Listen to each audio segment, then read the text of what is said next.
शिवसेनेच्या दसरा मेळाव्यामध्ये रामदास कदम यांनी उद्धव ठाकरेंवर आरोप केले होते। बाळासाहेब ठाकरेंचा मृत्यू 2 दिवस आधीच झाला। 2 दिवस बाळासाहेबांचे अंगठे घेतले असा आरोप रामदास कदम यांनी केला होता। इतकंच नाही तर मातोश्रीच्या बाकड्यांवर 8 दिवस आम्ही होतो असंही कदम यांनी म्हटलं होतं।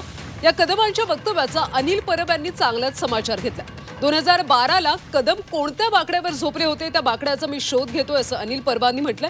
मात्र अनिल परबांच्या वक्तव्यानंतर परब यांनी बोलताना जरा भान राखावं, मी चुकून बाकडं बोललो, मातोश्रीवर सोफे आहेत असं प्रत्युत्तर कदम यांनी दिलं।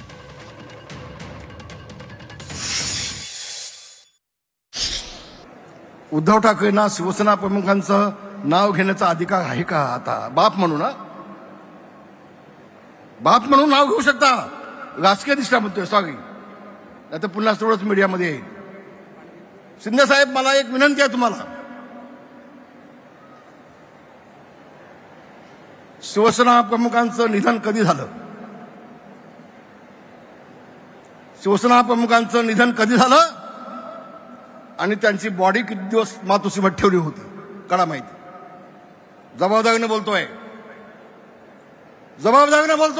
मोठं विधान करतोय। होय, शिवसेना प्रमुखांच्या वरती उपचार करणारे डॉक्टर आहेत, आज त्या डॉक्टरांना विचारून घ्या, डॉक्टर पाकावना विचारून घ्या, 2 दिवस शिवसेना प्रमुखांची बॉडी का ठेवली होती उद्धवजींनी? तुम्ही काय अंतर्गत चाललं होतं तुमचं? आम्ही खाली बसलो होतो 8 दिवस, आम्ही मातोश्रीच्या बाकड्यावर मी झोपलोय 8 दिवस। उद्धव ठाकरेंकडनं सगळं मिळत होतं तोपर्यंत उद्धव ठाकरे चांगले होते।